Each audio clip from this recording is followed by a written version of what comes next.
Hello friends, इस video में हम डिस्कस करेंगे रीजनिंग के प्रीवियस ईयर क्वेश्चंस। तो हमारा पहला क्वेश्चन है कि 121 4 7 100 8 2 क्वेश्चन मार्क 9 5 169 7 6। तो हमें यह बताना है कि दिए गए विकल्पों में से लुप्त संख्या यहाँ पे क्या आएगी। ऑप्शन हमारे पास 81 114 196 214। तो इस क्वेश्चन में कौन सा लॉजिक लगा है कि 7 जमा 4 कितने हुए 11 और 11 का स्क्वायर हुआ 121।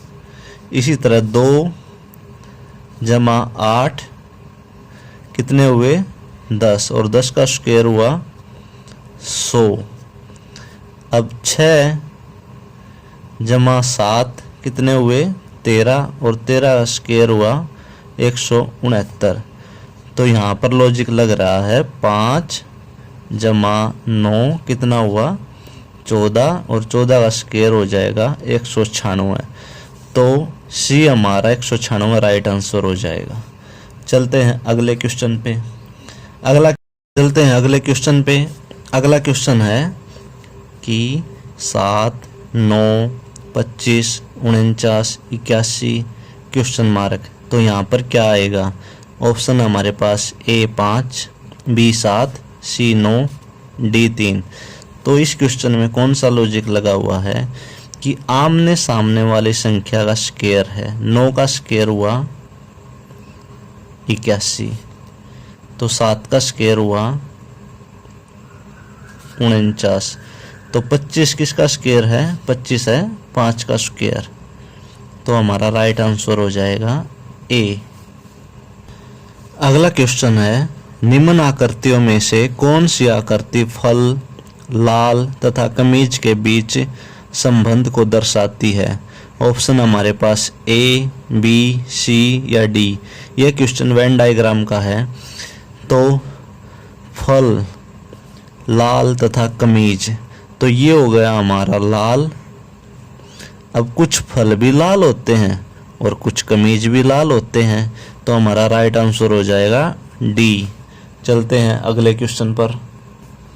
अगला क्वेश्चन है कि किसी गांव के जमींदारों में से कुछ साक्षर हैं, निम्न में से कौन सा उनके बीच संबंध को सही तरीके से दर्शाता है। हमारे पास ऑप्शन है ए बी सी या डी। तो क्वेश्चन में क्या है कि किसी गांव के जमींदारों में से कुछ साक्षर हैं। तो ये हो गए हमारे पास जमींदार और कुछ जमींदार साक्षर हैं। तो ये हमारा सी हमारा राइट आंसर हो जाएगा। चलते हैं अगले क्वेश्चन पर। अगला क्वेश्चन है दी गई आकृति का दर्पण प्रतिबिंब निम्न में से कौन सा होगा। इस आकृति का दर्पण प्रतिबिंब क्या होगा। ऑप्शन हमारे पास ए ये वाला, बी ये वाला, सी ये वाला, डी या ये वाला। तो दर्पण प्रतिबिंब में ऐसे दर्पण होता है और जो इमेज होती है वो इस तरफ उल्टी हो जाती है। तो इसमें एस ऐसे है तो उसमें एस हो जाएगा ऐसे। अब ये देखते हैं कौन सी ऑप्शन में हमारा ऐसा है। एक तो हो गया डी में और एक हो गया ए में। तो बी और सी हमारे वैसे ही कट हो गए। अब देखते हैं ये अंदर वाली आकृति है वो दर्पण प्रतिबिंब में भी पलटने के बाद भी सेम ही रहेगी, परंतु इसमें तो ऊपर है तो ये भी कट हो जाएगा। तो ए हमारा राइट आंसर हो जाएगा। चलते हैं अगले क्वेश्चन पर। अगला क्वेश्चन है यदि दिए गए शब्दों को अवरोही क्रम में व्यवस्थित किया जाए तो कौन सा शब्द सबसे अंत में आएगा। अवरोही होता है उतरता क्रम, यानी पहले सबसे ऊपर वाला, फिर उससे नीचे, फिर उससे नीचे, फिर उससे नीचे। तो इसमें क्या है अंकुरण, पेड़, पौधा और बीज। तो देखो सबसे पहले क्या होता है हम बीज बोते हैं, उसके बाद बीज का अंकुरण होता है यानी वो उगना शुरू होता है। उसके बाद वो एक छोटा सा पौधा बनता है और उसके बाद जाके वो पेड़ बनता है। तो सबसे ऊपर वाला हिस्सा हो जाएगा पेड़। तो इसका अवरोही क्रम में राइट आंसर हो जाएगा पेड़। अगला सवाल है कि दिए गए शब्दों को अंग्रेजी शब्दकोश के अनुसार व्यवस्थित कीजिए तथा सबसे बाद में आने वाला शब्द ज्ञात कीजिए। तो हमारे पास एक है लीव, लीन, लीव और लेस। तो इसको अंग्रेजी में शब्दकोश के अनुसार लिखना है। तो एल तो सब में आ गया, उसके बाद ई भी सब में आ गया। अब इसमें ए है, ए है, ए है और इसमें एस है। तो सबसे लास्ट में कौन सा आएगा? एस, लेस वाला।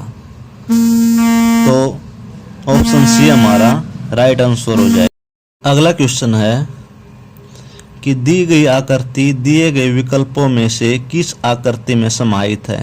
यानी यह जो आकृति दी गई है इन चारों में से किसके अंदर यह आकृति बनी हुई है। तो इस आकृति को देखते हैं हम किस में बनी हुई है। इसमें तो ये ऐसे लाइन है ही नहीं, तो ये तो वैसे ही गलत हो जाएगा। दूसरा, इसमें ये वाली लाइन है ही नहीं, तो ये भी गलत हो जाएगा। तीसरा देखते हैं, तीसरे में ये यहाँ से आई, ये यहाँ से आई और ये पीछे हो गई। तो हमारा राइट आंसर हो जाएगा बी।